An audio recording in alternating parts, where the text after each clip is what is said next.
জাকির নায়েক সহ বিভিন্ন ইসলামিক স্কলারের ইংরেজি লেকচার বাংলায় দেখতে সাবস্ক্রাইব করে আমাদের পাশেই থাকুন। যারা ইতিমধ্যে সাবস্ক্রাইব করেছেন তাদেরকে অসংখ্য ধন্যবাদ। ভিডিওটি যদি ভালো লাগে লাইক এবং শেয়ার করতে ভুলবেন না। ইসলামিক কোনো বিষয় জানা থাকলে তা কমেন্ট বক্সে প্রশ্ন করুন। Next question asked by Nawaz Sharif from Calcutta. Which is the most difficult question posed to you so far in your life? This is the question. This question, which is the most difficult question posed to you so far in life, is the most difficult question in my life. Yes, there have been difficult questions. I can narrate many. As far as the most difficult question is concerned, because it's not a very common question, I will never tell it to the masses, to the public. Because such questions are so difficult, so attacking, and if it's not common, why should I make it public? Alhamdulillah, I have the answer, and Allah helped me. It's through Allah's help I got the answer.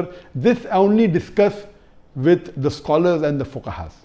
And I asked them, what is the answer? And I've asked this to maybe 50 or 100 people who are scholars and people of knowledge. And unfortunately, the most difficult questions have not been answered because of the intricity, not because of the knowledge based, it is the intricity of the question.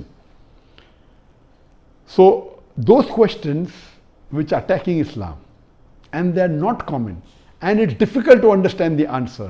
As a policy, even if you ask, I'll never tell you. That's only to be discussed with people of knowledge and the scholars. Yes, there have been many questions which are tricky. Many questions which may require logical answer, nothing to do with Islamic knowledge. And there are many. I'll just give one example to you. I don't say it's the most difficult, but it was a tricky question. And I remember, I think it was in the year 2014 or somewhere close to that in Dubai. After my lecture in Dubai, there were about 15,000-20,000 people in the audience. There's a lady who's a non-Muslim who asked me a question.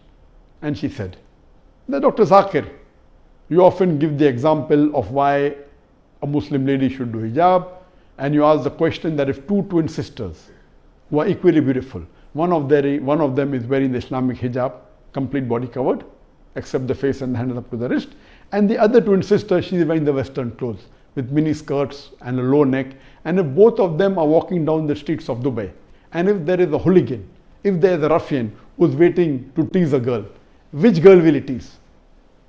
And you ask this question. And yes, I have given this example and I've asked this question since the early 90s when I gave the talk of women's rights in Islam the first time in 1993. Since this time I'm asking a question. And I've asked this question in public forum that which girl will you tease? And always the answer has been, but natural, the girl wearing the Western clothes in mini skirt or low neck because she's attracting. And for 20 years, the answer has been same. Now this lady comes up and she repeats the question, but she says that according to me, the girl wearing the Islamic hijab would be teased. I said, why? She said, because the man would like to know what is behind the clothes. That's why he will tease the girl wearing the Islamic hijab. And my daughter who was in the audience, she said, now Abba is trapped. My father is trapped. And I was taken aback that this was never answered. So what I say, these type of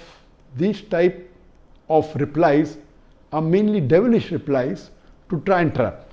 But Alhamdulillah, in such situation, Allah is the one who always helps. I got up and I said, okay, sister has asked a very good question, and I continued the question. And I said, though I disagree.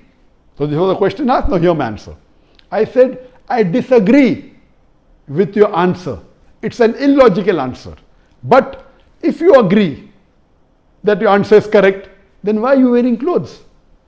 If you don't want people to be clothes, you should take off your clothes. And believe me, that woman was so embarrassed, and that was a very good slap to her reply, to her question, which was a devilish question. She went back and she sat quietly. So these types of questions by non-Muslims who come to attack you, it has got nothing to do with Islam. My answer was logical. But what I told, okay, I disagree with your answer, but if you agree with your answer, why are you wearing clothes? And She was wearing clothes. I said, why are you wearing clothes? And so these type of questions, the answer should be with hikmah. Udu ila sabili rabbika bil hikmah wal mu'azit al hasna wajad millati ahsan. Invite all to the way of thy Lord with wisdom and beautiful preaching, and argue with them in the ways that are best and most gracious. So such type of questions are many. Inshallah, if you see my videos and see my question answer session, you will find many of such questions.